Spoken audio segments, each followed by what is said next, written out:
नमस्कार दोस्तों, स्वागत है आप लोगों का हमारे इस यूट्यूब चैनल पे। सॉरी, मैं लास्ट के 3-4 डेज से कोई वीडियो यहाँ पे अपलोड नहीं कर पा रहा था। मैंने ग्रुप में मैसेज भी किया था कि due to some personal commitment I will not be able to upload video for 3 to 4 days.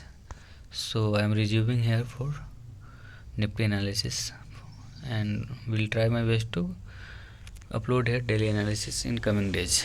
So let's start for Nifty analysis here. अब हम निफ्टी का एनालिसिस यहाँ पे स्टार्ट करते हैं। निफ्टी का चार्ट आप कहीं ना कहीं यहाँ पे डेली टाइम फ्रेम पे देख रहे हैं। जो आप देख सकते हैं यहाँ पे लास्ट 3-4 डेज में जो यहाँ पे आप जो क्लोजिंग दिख रही है यहाँ पे निफ्टी का, कहीं ना कहीं ऐसे कैंडल्स फॉर्म हो रहे हैं जो कहीं ना कहीं कोई भी डायरेक्शन यहाँ पे निफ्टी का क्लियर नहीं हो पा रहा है और मार्केट कहीं ना कहीं बहुत ही छोटे जोन में फंसा हुआ है। और जब तक इस जोन से बाहर नहीं निकलता है, हमें अप मूव या फिर नीचे के साइड जो गिरावट है, जब इस जोन से बाहर निकलने के बाद भी कोई ऐसी अपॉर्चुनिटी बनेगी कि बड़ी मूव मिले। तो हम यहाँ पे सबसे पहले कुछ लाइंस प्लॉट यहाँ पे ड्रॉ करेंगे। जो आप देख सकते हैं यहाँ पे सबसे जो लोअर विक दिख रहा है, सबसे जो यहाँ पे निफ्टी का लो बना है, एक यहाँ पे हम मार्क करेंगे एक लाइन यहाँ पे जो कहीं ना कहीं 25,475 का आता है। और अप डायरेक्शन में हम यहाँ पे एक लाइन ड्रॉ करेंगे, वो कहीं ना कहीं आप देख सकते हैं जो इसके हाई है इन चारों कैंडल के, वो आ रहा है 25,900 के पास। हाँ, तो ये दो लाइन हम यहाँ पे ड्रॉ कर के यदि देखते हैं तो मार्केट कहीं ना कहीं, यदि आप बहुत बड़े मूव के लिए आप वेट में हो तो कहीं ना कहीं जब तक इन लाइन के बीच में हमारे कोई बड़ी मूव नहीं दे सकती है, जब तक अप डायरेक्शन में 25,900 के ऊपर नहीं निकलती है, तब तक हमें अच्छी तेज़ी मार्केट में देखने को नहीं मिलेगी।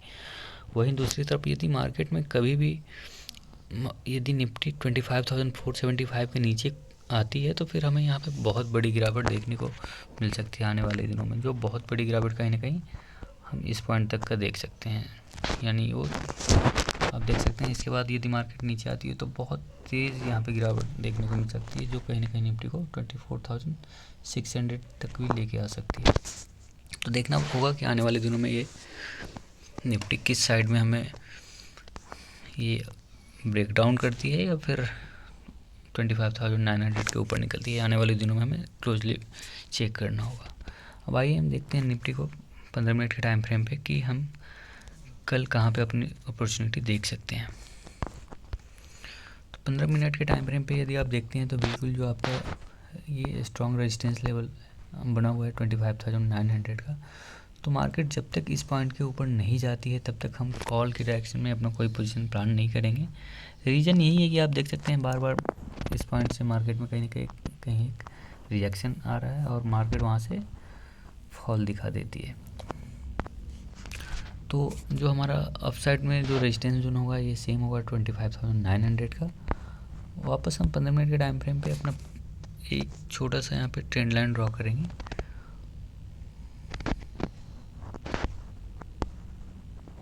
हाँ, ये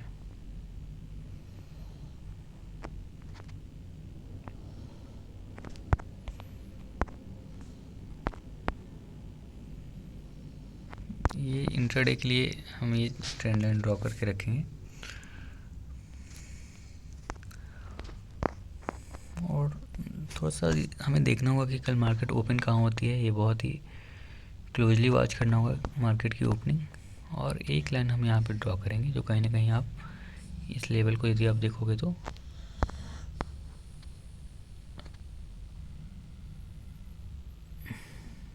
हाँ, यहाँ पे यानी कि कहीं ना कहीं 25,650 के आसपास आ रहा है। 25,650 के पास ये आ रहा है। तो हम एक यहाँ पे लाइन ड्रॉ करके रखेंगे यहाँ पे।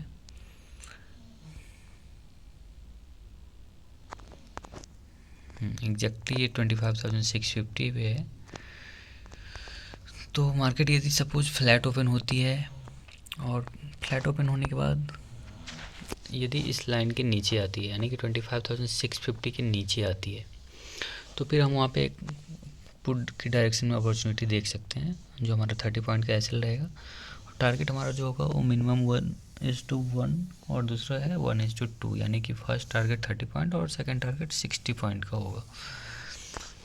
तो पुट के डायरेक्शन में हमारा यही प्लान है, चाहे वो मार्केट फ्लैट ओपन हो के इस पॉइंट को ब्रेक करे या फिर गैप डाउन होके इस पॉइंट को ब्रेक करती है, तो हम पुट के डायरेक्शन में जा सकते हैं।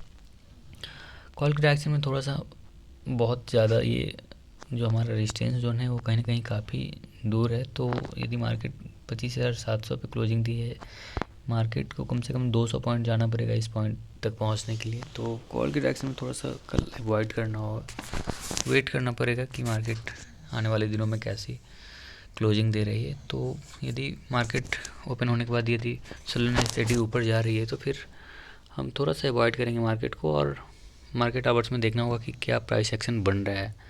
यदि मार्केट ऊपर ओपन होती है और कंटिन्यूस ऊपर ही रहती है, फिर कोई डिप आती है और ऐसा कुछ रेंज वाउंड मार्केट होके कहीं ब्रेकडाउन या ब्रेकआउट देती है, तो फिर हम अकॉर्डिंगली ट्रेड प्लान कर सकते हैं।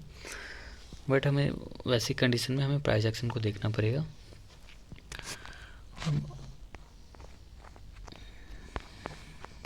पुट के डायरेक्शन में हमने जो पॉइंट बताया है यही है।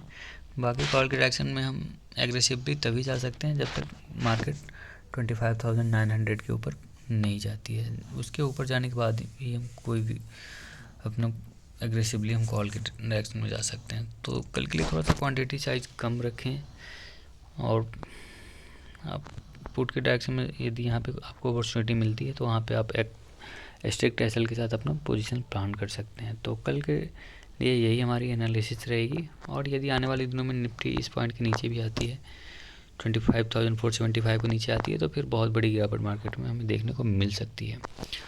तो जो भी दिए गए लेवल को आप ध्यान रखें और स्ट्रिक्ट एसएल के साथ ट्रेड करें, क्वांटिटी साइज पे विशेष ध्यान रखें, और जो भी ट्रेडिंग डिसिप्लिन है उसे स्ट्रिक्टली फॉलो करें। मार्केट से फाइट नहीं करनी है, लॉस को कंट्रोल करने पे ध्यान दें। यदि आप लॉस को कंट्रोल करते हो तो प्रॉफिटेबल डेफिनेटली हो पाओगे। तो आपका मेन फोकस जो है वो लॉस को कंट्रोल करने पे होनी चाहिए, ओवर ट्रेडिंग ना करें। वीडियो छोटा रखते हैं, वीडियो पसंद आए तो आप लाइक करें, कमेंट करें, हमारे चैनल को सब्सक्राइब करें। Thank you.